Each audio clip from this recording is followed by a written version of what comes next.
Pasta sauce is what we are going to cook today. Now, how I thought of pasta sauce all of a sudden when we have been doing desserts and talking about such beautiful and lovely desserts all this while.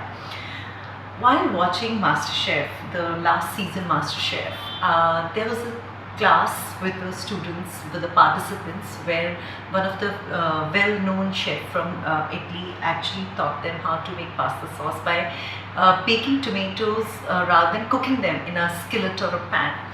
And I said, wow, that's a good idea.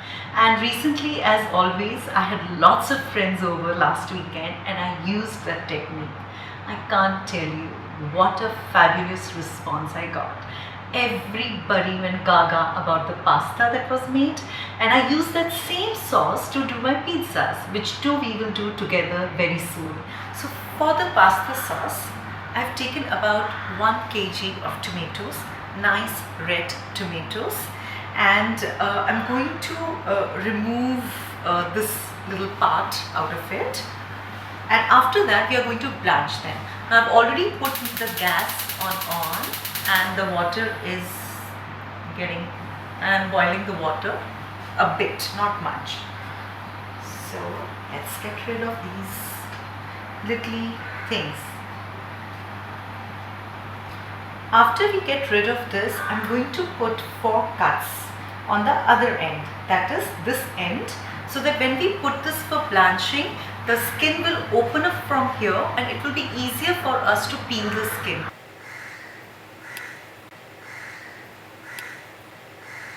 If you see, the gas is still on lower flame, the water is really hot enough, and I've put these cuts at the end of the tomatoes, and I'm putting these tomatoes in this hot water. While tomatoes are getting blanched, we'll cut the basil leaves. So you put the basil leaves one on top of the other.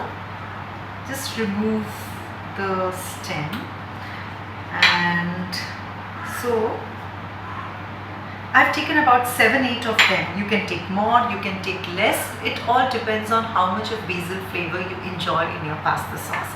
Then, like how we roll tobacco, you roll these leaves like this. Now this is a way of cutting the basil leaves to get the maximum flavor out of them. Later, after making the sauce, when you are making the pasta, it's always better to put more fresh basil in it, because it gives really, it spikes up the flavor, and basil really adds life to the pasta. I'm taking about 8 cloves of garlic. You can take anything between 4 to 8 cloves of garlic, but my family loves that garlicky flavor in their sauce. So I've taken about 8 cloves of garlic. Just chop them roughly, because in the end everything is going to go into the blender. Now is the time for, I've taken 1 medium sized onion. This also we will chop roughly and mix it with our with herb and garlic, and by the time hopefully our tomatoes will be blanched. Okay, yes, perfectly blanched. Can you see this? Can you see the deep cut? Now see how the skin is coming out? Beautiful. This is exactly what I wanted. And remember, once in one of our olive oil video I mentioned that the best way to reduce the acidity of any of your or sauces, particularly when you're using a lot of vinegar or tomatoes, is by adding more of olive oil to it. I'll put some extra light olive oil in the tray. It can take high temperature. It's because it is flavorless, there's no color to it, so it's not adding any olivey flavor to our sauce, which we will add it later after we have blended the sauce in the blender. Now I'm going to remove the skin of these blanched tomatoes, chop them and put them in this. So before I put the tomatoes in this, I'm going to put onions and garlic and herbs. The reason being, if garlic, onion and herbs are on top, they get burnt very fast. The tomatoes are a little hot. You can wait for some time, let them cool down and then remove the skin. Even that is good enough. To just blanch them for 5 minutes or maybe less than 5 minutes. Look at the tomatoes. If you feel that yes, skin is peeling off, that means they're ready to be taken out and to chop them. I've already put the oven for preheating at 200 degrees and the rack is positioned at the 3rd level.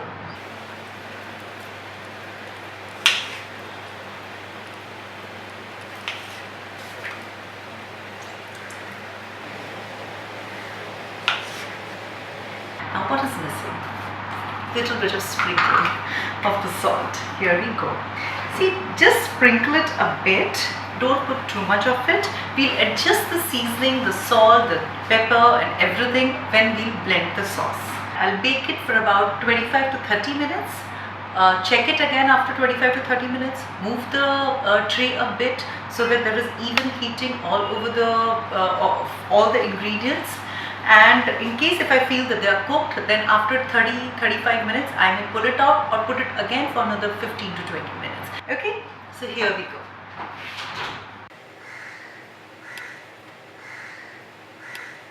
It's looking really nice.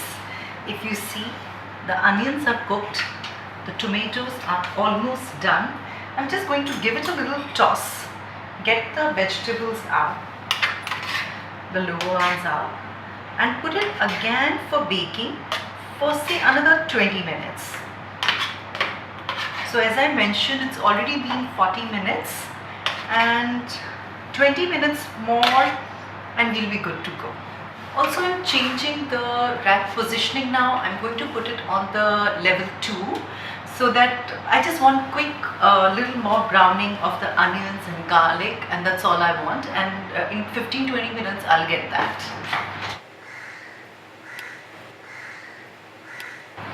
It's really tasting good.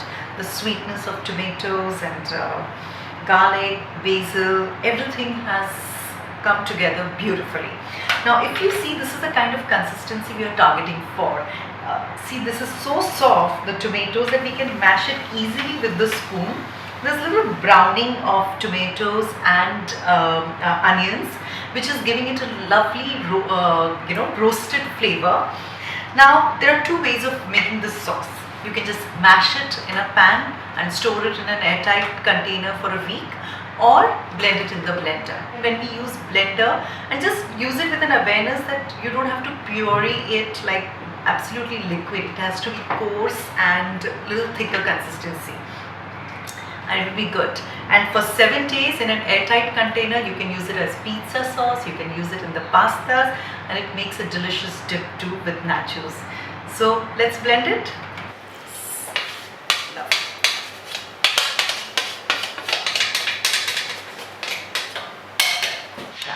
This is also the time when we'll adjust the seasoning, and also the time to add extra virgin olive oil to give that flavor to it. You can add black pepper, you can add green chilies.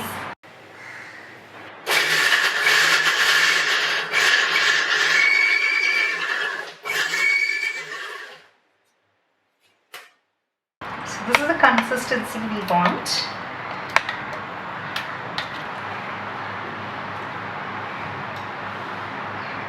Sauce is really good.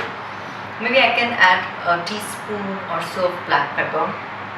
The sweetness, the sour taste with garlic, onion, everything is so subtle and so beautiful. Just a perfect sauce for my pastas.